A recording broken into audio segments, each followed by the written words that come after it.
माननीय प्रदीप प्रसाद। माननीय अध्यक्ष महोदय, मैं सरकार की ओर से वित्तीय वर्ष 2025-26 के वार्षिक आय व्यय के संबंध में बोलने के लिए मुख्य विपक्षी पार्टी भारतीय जनता पार्टी की ओर से खड़ा हुआ हूं। मेरे पूर्व में भी अनेक विद्वानों ने अपनी बातों को रखा। महोदय,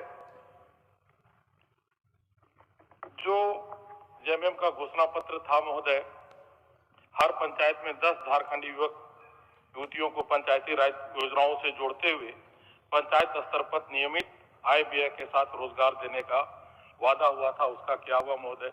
अभी तक उसकी विस्तृत जानकारी हमें नहीं मिल पाई है। सरकार को यह बताएं कि उनके लिए क्या हुआ। पिछले बजट में 9 करोड़ मानव दिवस सृजन करने का लक्ष्य रखा गया था महोदय। सरकार बताए कि कितना मानव दिवस सृजन किया गया।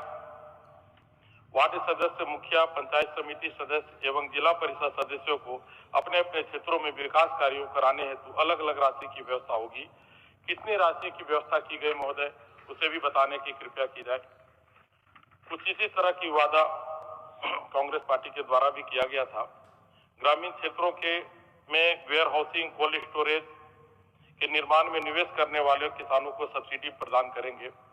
सदन को यह बताया जाए कि पिछले 5 वर्षों में ग्रामीण क्षेत्रों में कितना वेयर हाउस और कोल्ड स्टोरेज का निर्माण कराने का प्रयास किया गया। पंचायत स्तर पर खाद्य प्रसंस्करण इकाइयों की स्थापना की जाएगी।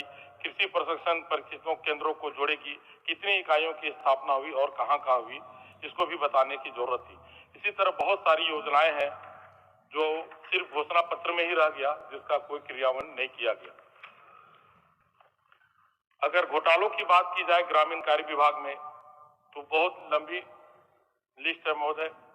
वीरेंद्र राम जो हमारे चीफ इंजीनियर थे, वो किन्हीं से छिपा हुआ नहीं है कि उनके पास कितनी राशि हुई। और भी पदाधिकारी जिनका नाम मैं नहीं लेना चाहता। विषय ये है, अभी भी उसी तरह के पदाधिकारी उसके संपर्क अभी भी कार्य कर रहे हैं विभाग में, तो उनको भी चिन्हित करने की जरूरत है कि किस तरह के पदाधिकारी अभी बहुत अच्छे बातों को हमारे हेमलाल दादा ने रखा कि जो भी टेंडर होता है वो 10% से बिलो में नहीं लिया जाए या न 10% एबव से लिया जाए, तो उससे पर भी रोक लगाने का जरूरत है। और खास करके जो भी राशि बजट में प्रस्तावित की गई थी, उसमें भी पूरा राशि क्यों नहीं खर्च होता, इस पे भी एक कमेटी बनाई जाए। इस विभाग में भी 32-33% राशि खर्च नहीं हो पाई। हर विभाग का कमोवेश यही हालत है कि हर विभाग की राशि कहीं न कहीं पूरी खर्च नहीं हो पाती। तो क्यों नहीं हो पाती, इस पे भी चर्चा करने का और गहन चिंतन करने का भी जरूरत है। और एक बात और महोदय के संज्ञान में देना चाहता हूं, हर सरकार में जितने भी लोग आ रहे हैं बोल रहे हैं कि ग्राम सभा मजबूत होना जाए, जनप्रतिनिधियों को अधिक से अधिक सुविधा दिया जाए।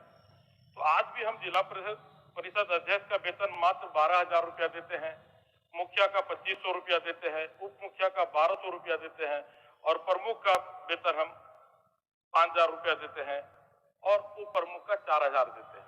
जस्ट इसके उल्टा पंचायत सचिव का वेतन 21,700 रुपये से लेकर 50,000 रुपये प्रति माह होता है और वर्तमान में पंचायत समितियों की आर्टिफिशियल वेतन मिल रहा है, वो भी 14,380 रुपया है।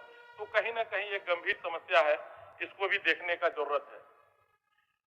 पिछले नवंबर में झारखंड सरकार और मुखिया संघ के साथ वार्ता भी हुई थी, कुछ मामलों में बातें भी की गई थी महोदय, लेकिन उसमें भी क्रियान्वयन नहीं हो पाया। पंचायती राज वित्त मुखिया संघ के द्वारा मांग किया गया था, पंचायती राज वित्त आयोग का राशि शीघ्र पंचायत को दे दिया जाए ताकि पंचायत गांव का सर्वांगीण विकास हो सके। राज्य वित्त आयोग की कार्रवाई प्रक्रिया में है और सरकार आगामी वित्त सभा में एटीआर प्रस्तुत करेगी। तदनुसार अनुशंसा एवं निर्माण के आलोक में राशि हस्तांतरित की जाएगी, जो अभी तक नहीं हुई है। दूसरी एक और मांग था महोदय, कार्य अवधि के दौरान किसी भी जनप्रतिनिधि की आकस्मिक मृत्यु दुर्घटना होने पर 30 लाख रुपए की मुआवजा दिया जाएगा, लेकिन सरकार की तरफ से 5 लाख रुपया स्वीकृत किया गया था, जो भी उसका भी अनुसरण अभी तक नहीं हो पाया है। इस तरह और भी बहुत लंबी मांगे हैं, बहुत ज्यादा तो मैं नहीं बता सकता, समय नहीं होगा मेरे पास सदन की में उतना बोलने का। एक मांग और था महोदय, ग्रामीण मुखिया गणों का मानदेय केरल राज्य के तर्ज पर 30,000 रुपये निर्धारित किया जाए। मानदेय पर बिहार के तर्ज पर पंचायत प्रतिनिधियों का मानदेय बढ़ाने हेतु सहमति बनी है। इस प्रस्ताव पर माननीय मुख्यमंत्री झारखंड से अनुमोदन तथा मार्गदर्शन प्राप्त किया जाएगा। तद अनुसार प्रस्ताव पुष्टि किया जाएगा, लेकिन अभी तक कुछ हुआ नहीं है। इसी तरह महोदय, झारखंड में हमेशा हम लोग जंगल और जमीन की बात करते हैं, तो खास करके मैं वन विभाग की ओर बताना चाहता हूं कि हर बार वन विभाग के लिए हम लोग बड़ी बड़ी बातें करती है, लेकिन जंगल हमेशा कम होते जा रहा है महोदय। कैसे जंगल बढ़ेगा, इसके लिए कमेटी बनाया जाए कि झारखंड जो जंगलों का प्रदेश था वह पुनः स्थापित हो जाए। मैं सदन के संज्ञान में दिलाना चाहता हूं, पिछले वर्ष मैंने 1 लाख पौधे लगाने का एक योजना बनाया महोदय, और हमने आसानी से उसे पूरा किया। वन विभाग का भी सहयोग रहा, और खास करके मैं बताना चाहूंगा, फलदार पौधे लेके हम लोगों ने गांव-गांव घर-घर में गए और 2-2 पौधे 5-5 पौधे दिए। सब लोगों ने, अगर हम किसी को 2 पौधे देते तो 5-10 पौधे मांगते थे, लेकिन विभाग के पास फलदार पौधा नहीं था, तो हम लोग दूसरे स्टेट से मंगाना पड़ा। मैं निवेदन करूंगा खास करके महोदय से, इतने फलदार पौधे सभी जनप्रतिनिधियों को दिया जाए और पूरा झारखंड में उसको वितरित किया जाए कि हम लोग उसे अपने जगह में लगा सके, और लोग लगाएंगे। बढ़िया, आप अगर आम का पेड़ देते हैं, लीची का देते हैं, अमरूद का देते हैं, तो हर कोई लगाएगा। वन विभाग का हालत यह है महोदय, कोई उनके पदाधिकारी कोई काम नहीं करते, कोई जनप्रतिनिधियों का नहीं सुनते। जो अभी सड़क का काम वन विभाग के अंदर हो रहा है, जो पुराने सड़क बने हुए हैं, सिर्फ रिपेयर का भी काम हो रहा है, तो उसको भी रोक देते हैं। मेरे भी विधानसभा में ऐसे बहुत सारे सड़क का है जिसको रोक दिए गए, सिर्फ रिपेयर करना है। तो पदाधिकारी किसी का नहीं सुनते। अगर वन विभाग को सुधारना है तो उसके लिए महोदय से निवेदन होगा कि जो डिफेंस में आदमी रिटायर करते हैं उनको उसके ऊपर कमेटी बना दीजिए। ऐसा ही जंगल विभाग और जंगल राज सचमुच में है, ये सुधारने वाला नहीं महोदय। इसको सुधारने के लिए कठोर कदम उठाना होगा। जो झारखंड हम लोग बोलते हैं कि झारखंड जंगलों का प्रदेश है, पुनः स्थापित हो जाएगा महोदय। इसमें एक कठोर से कठोर निर्णय लेने की आवश्यकता है। हर विभाग में अगर हम लोग कठोर कानून नहीं लाएंगे, न जंगल में या न जमीन में, तो नहीं हो पाएगा महोदय।